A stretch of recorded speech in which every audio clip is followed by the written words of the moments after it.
அண்மை செய்தி. தென்காசி மாவட்டம் கடையம் அருகே நிலத்தகராறில் எம்எல்ஏவின் ஓட்டுநருக்கு அரிவாள் வெட்டு விழுந்திருக்கிறது. மனோஜ் பாண்டியனின் உதவியாளர் முருகன் என்பவருக்கு அரிவாள் வெட்டு விழுந்திருக்கிறது. அது தொடர்பான அண்மை செய்தியை பார்த்து வருகிறோம். கள தகவல்களோடு நம்முடைய செய்தியாளர் குருச்சரண் இணைந்திருக்கிறார். வணக்கம் குருச்சரண், என்ன நடந்தது? முழுமையான விவரங்களை வழங்கலாம். வணக்கம். தென்காசி மாவட்டம் கடையம் அருகே உள்ள அழகம்மாள்புரம் பிள்ளையார்கோவில் தெருவைச் சேர்ந்த பாண்டிய நாடார் மகன் முருகன். இவர் ஆலங்குளம் சட்டமன்ற தொகுதி உறுப்பினர் மனோஜ் பாண்டியன் கார் டிரைவராக வேலை செய்து வருகிறார். இவருக்கும் அதே கிராமத்தைச் சேர்ந்த இசக்கி என்பவருக்கும் நிலப்பிரச்சனை காரணமாக முன்னுரிமை இருந்ததாக கூறப்படுகிறது. இந்த நிலையில் நேற்று மதியம் முருகன் அவரது மனைவி மாரியம்மாள், மகன் பிரவீன், மகள் சுபாஷினி மற்றும் தந்தை ஆவடியம்மாள் ஆகியோருடன் வீட்டில் இருந்தபோது பக்கத்தில் வீட்டு ஆடு முருகன் வீட்டு செடிகளை தின்றதாக கூறப்படுகிறது.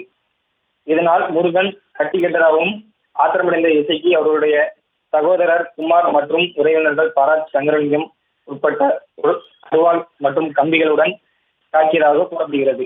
மேலும் அவரது தந்தை ஆவடியம்மாள், மகன் பிரவீன் ஆகியோரை கம்பால் தாக்கியும் 4 பேரும் மீட்கப்பட்டு ஆலங்குளம் அரசு மருத்துவமனைக்கு சிகிச்சை அளிக்கப்பட்டனர். தலையில் பலத்த காயமடைந்த முருகன், அவரது மனைவி மாரியம்மாள் ஆகியோர் மேல் சிகிச்சைக்காக திருநெல்வேலி அரசு மருத்துவமனைக்கு அனுமதிக்கப்பட்டனர். இந்த சம்பவம் குறித்து கடையம் போலீசார் வழக்கு பதிவு செய்து விசாரணை நடத்தி வருகிறது என்பது குறிப்பிடத்தக்கது.